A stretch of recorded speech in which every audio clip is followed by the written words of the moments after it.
Hey everybody, Sean with The Good Dog, and we've got Mr. Ernie here.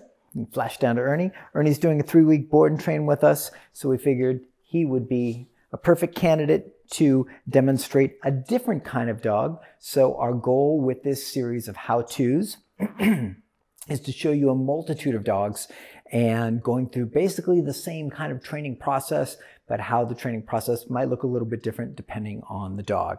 So this is his very first training session. I've just fitted him with the 2.25 prong. Typically for a guy this size, excuse me, I'd go for a 3.0.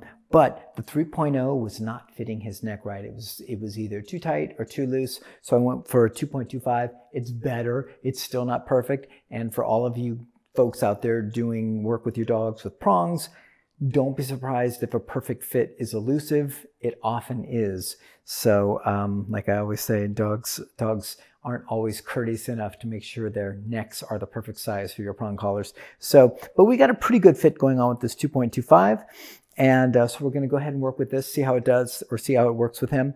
Ernie's got a little bit of a bite history, so I'm going to be careful, cautious how I'm interacting, how I'm working with him. But basically, this is the first step. So he's fitted with the prong collar. No work has been done.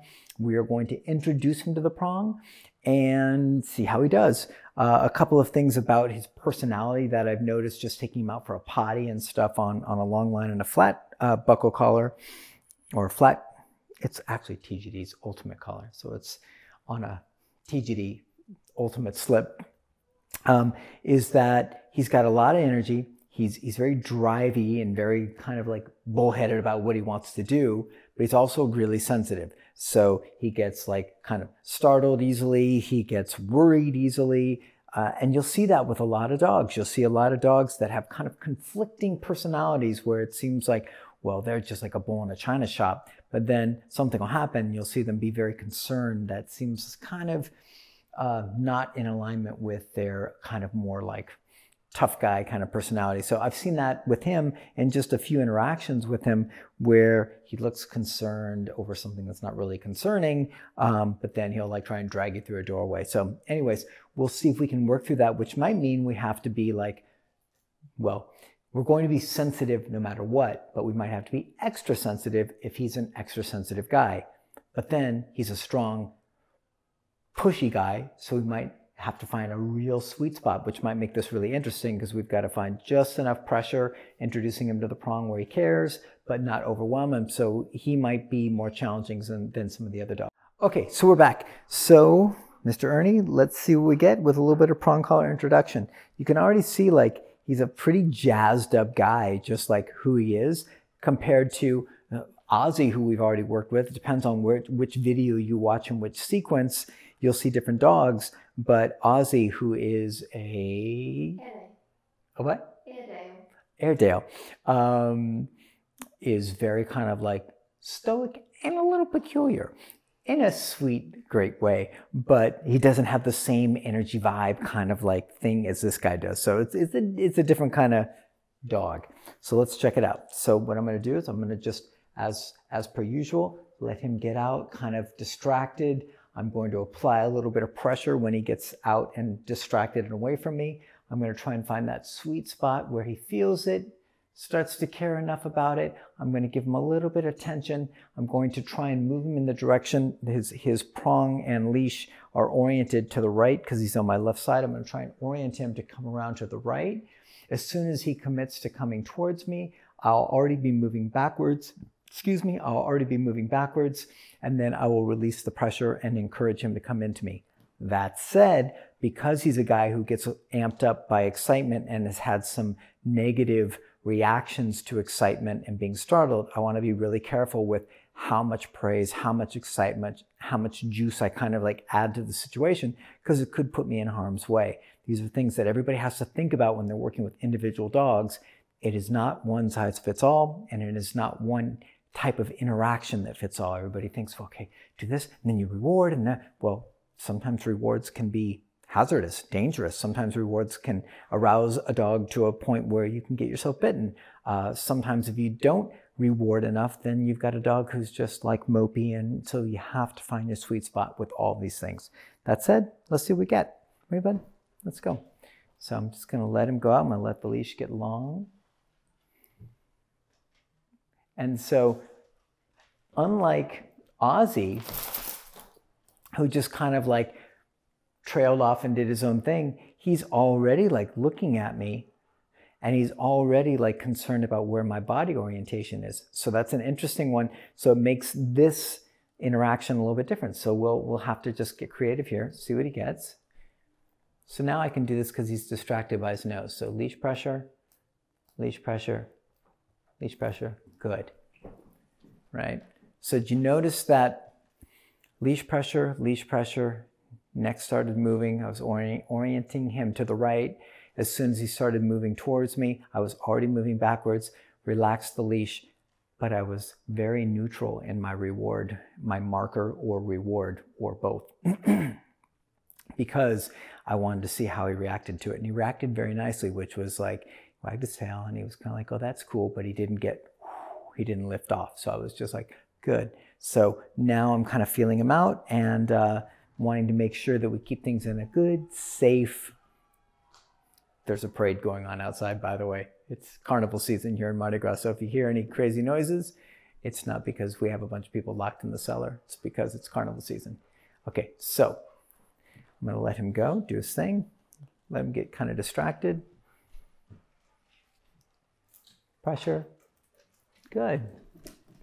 But you see how like even that little bit of good and that little bit of, so already he's telling me you don't have to put your foot on the gas hardly at all to get anything, right? So all I did was say good and moved backwards. My good was pretty neutral, and I moved backwards with eye contact, and that was enough for him to feel like I put my foot on the accelerator. He got juiced up and he was going to jump up, which is why I held the leash out like that. So he's brand new. He is a board and train. He's not some ringer dog that we brought in that's trained. He is a dog who's here for a board and train, for biting. So I want to make sure that as I share information about how to work through a prong collar introductory process, I also don't get myself sent to the hospital. So if he wants to get like sniffy, we'll do that again.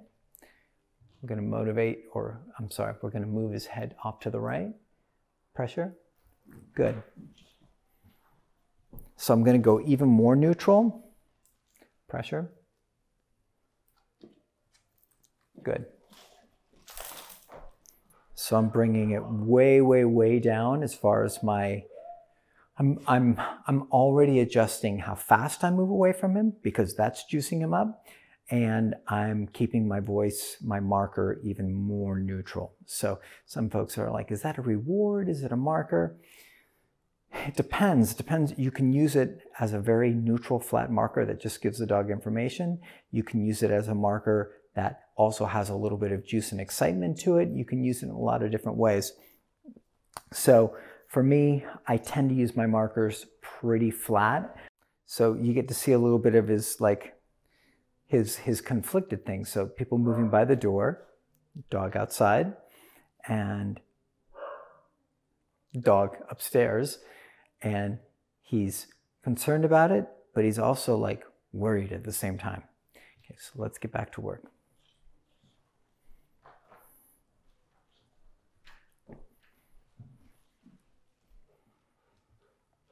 Good.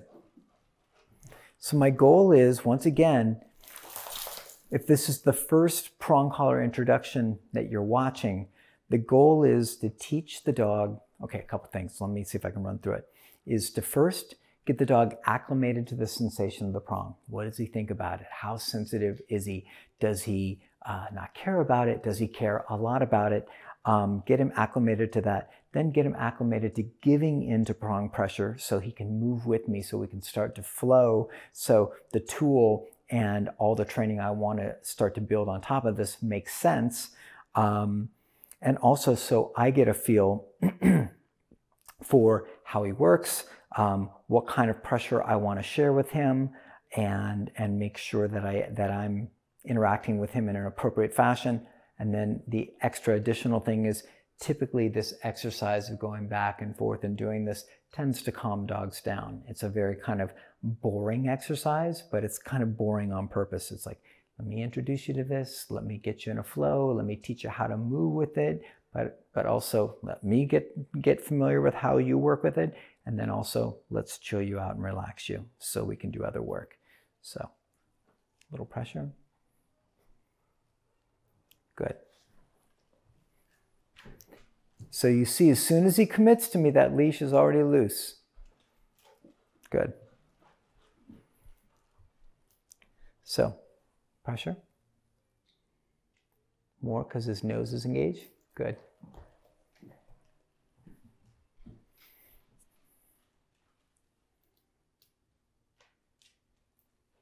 Good. So unlike Ozzy, if you've seen the Ozzy video, pressure, more, good. So unlike Ozzy, I keep trying to tell you something. Pressure, good. So Ozzy moved differently than this guy. So what you're seeing here is a more dramatic or bigger contrast between when the pressure's on and then when it releases.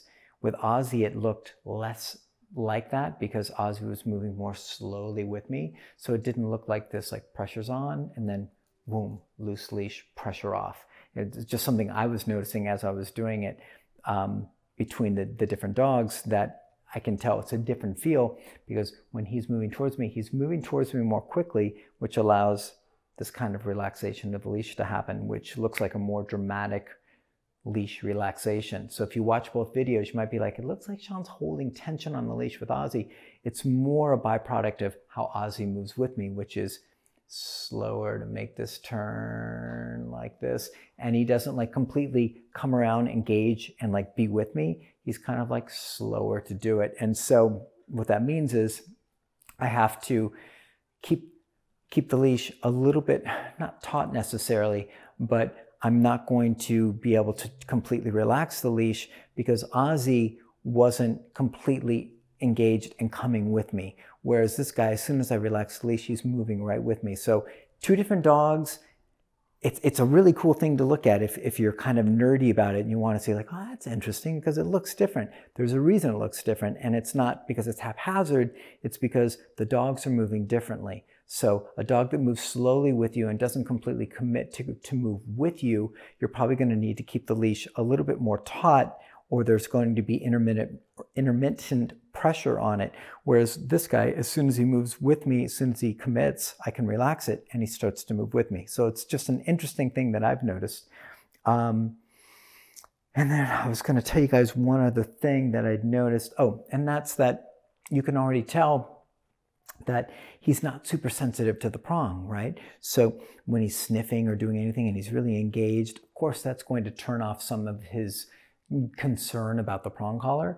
But there's, even when he does disengage his nose, which would then send signals like, hey, the prong collar is like, the pressure's on, he doesn't care about it. So it's not that he doesn't care about it, but it's not overwhelming him. It's not freaking him out. It's nothing that he's panicking about or is extreme. So that already gives me information about the dog. Like, okay, cool. So I don't have a live wire on my hands as far as prong collar interactions, like a dog that's going to like feel a tiny bit of pressure and then panic and get into a really weird space where you're going to have to be the highest level of sensitivity. So I'm always trying to be sensitive, but when you see a dog that gives you that kind of feedback, you're like, okay, we got to take it up like 100 levels of sensitivity to make sure that the dog will be comfortable. With dogs like that, just a little quick tip, if I'm working with a dog that's exceptionally sensitive to the prong collar, like out of this world, I'll actually add more links to the prong, which goes against what everybody teaches. Prong collar's got to be high up on the neck, you know, right behind the ears, under the jaw. Yes, technically, but if you're working with an exceptionally sensitive dog, I'll have it looser to where it's in the less sensitive part of the neck. And so when I go to apply pressure, it'll already diminish some of that pressure. So that's just a little insider tip for some of the dogs that I've worked with that have been exceptionally sensitive to it. And I don't think I've shared that before, so that's a good one. So let's do a few more of these. he's giving into the pressure nice. What I want to start doing is just getting him to move kind of back and forth with me. We don't have a lot of room to be able to do all sorts of different directions, so we'll mainly just be going backwards and forwards like this. Let's go. And I'm going to use my body language. Nice. So he's out in front, pressure. Good. But I want to be careful, whereas with Ozzy, good. With Ozzy doesn't have any bite history. Ozzy's a cupcake, but Ozzy was also, you see me? Okay, Ozzy was also somewhat disengaged. So if you watch that video, when I'm doing the introduction, you'll see a very different thing. You'll see me much closer to him, much lower, much more in his space, trying to get him to connect, trying to get him to move with me, trying to draw him into me. With this guy, I want to make sure he's engaged and moving with me, but I also have to be careful because he's a little bit more jumpy, a little more startled, a little more of a live wire than, say, Ozzy was, who was just kind of like, like really easygoing. And so if you're seeing differences, which is precisely the point of these videos, I want you to see the differences, but then I want you to do the work of like, why is Sean doing something different with each one of these dogs? It's not haphazard. Every one of these decisions has a reason behind it, a rationale behind it. And so with a dog like this, I want to make sure, like, I want him to move with me, but I'm not going to get down and put my face close to him or anything like that. I don't know him well enough to be able to do something like that with any kind of level of safety. So let's go.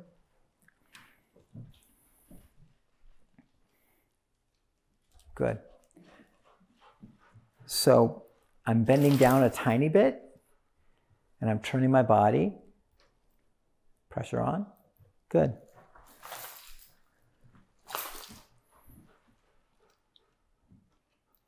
Good.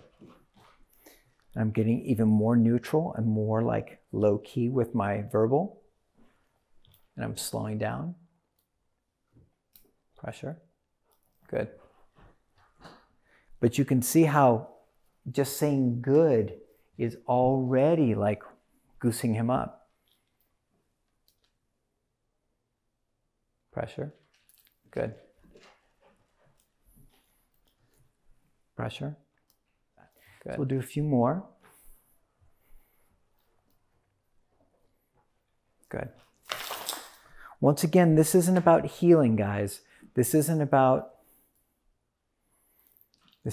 healing. This isn't about a nice walk. This isn't about a loose leash walk. This isn't about any of that stuff. Keep it straight that this is a prong collar introduction. This is introducing a dog to the sensation of a prong collar, introducing a dog how to turn off the pressure by moving with you, introducing you to how sensitive the dog is so you can make smart decisions.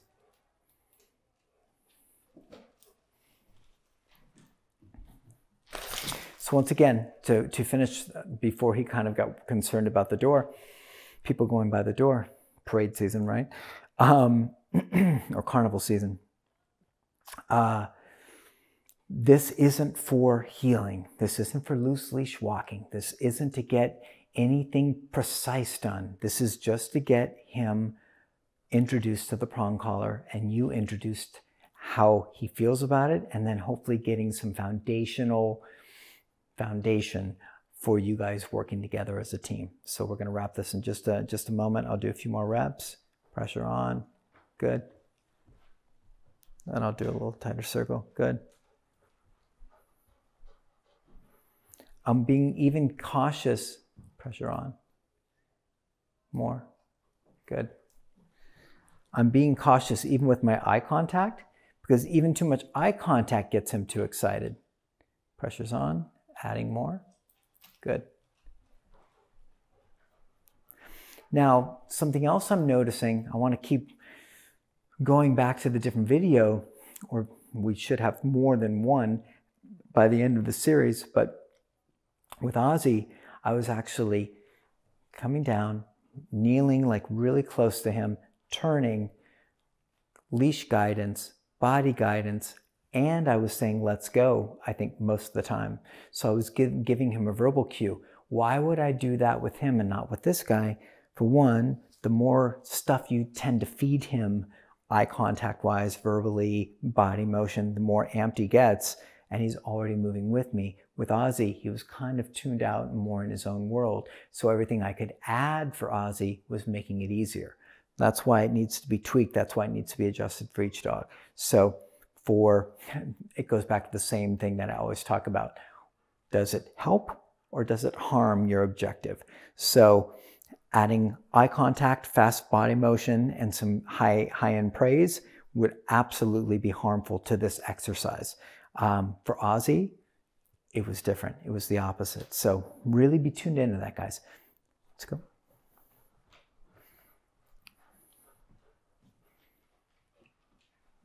Good.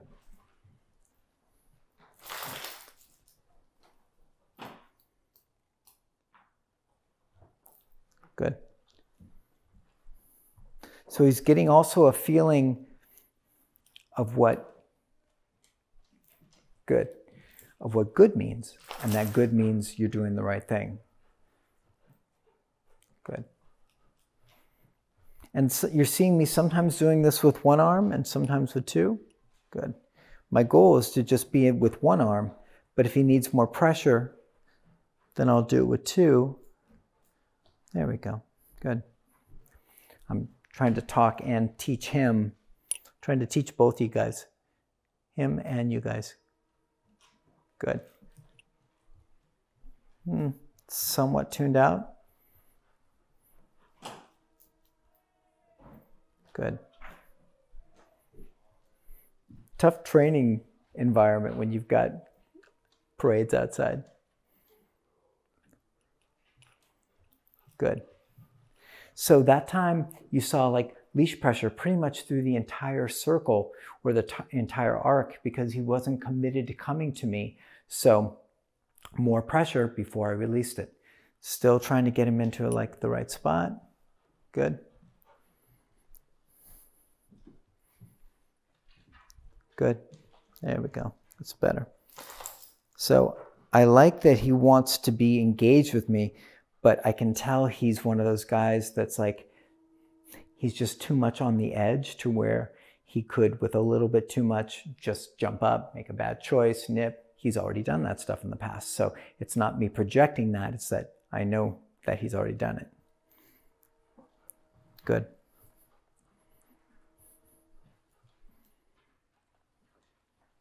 Good.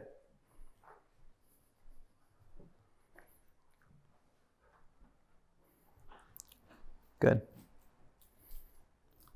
So he's worried about noises at the door. Pressure. Good.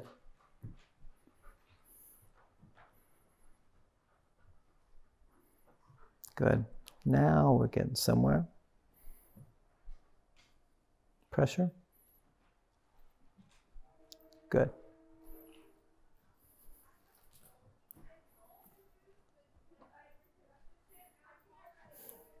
So pressure, people outside. Pressure. Good. But you guys can see that there's when you're introducing a prong, it's a very different kind of interaction than like what a lot of people think of just prong collar pops and corrections and things like that. This is all about like fluid pressure being added and then sometimes slowly taken away, sometimes more quickly taken away. But the trick is not to be like bang. It's not about sudden jerky motions, which can be challenging for people because most people are used to like pulling on their leash over and over again with their dogs. So learning how to be soft, fluid within these kind of exercises can be challenging. But I'd say that's probably a pretty good prong collar intro for this guy. Lets me know where he's at. Pretty comfortable with the prong. He's not worried about it. No major flip outs. I can tell that he easily gets distracted, and especially by his nose. And when he does, he needs more pressure from the prong. Doesn't really care about it at that point, but he's okay and happy to move with me when he's not super distracted. but I also have to manage and monitor his excitement, arousal, so he stays in a safe spot. So good first session, and hopefully that gives you some other insights and details and perspectives on working with a different kind of dog doing a prong collar introduction. And now we'll move on to the next exercise.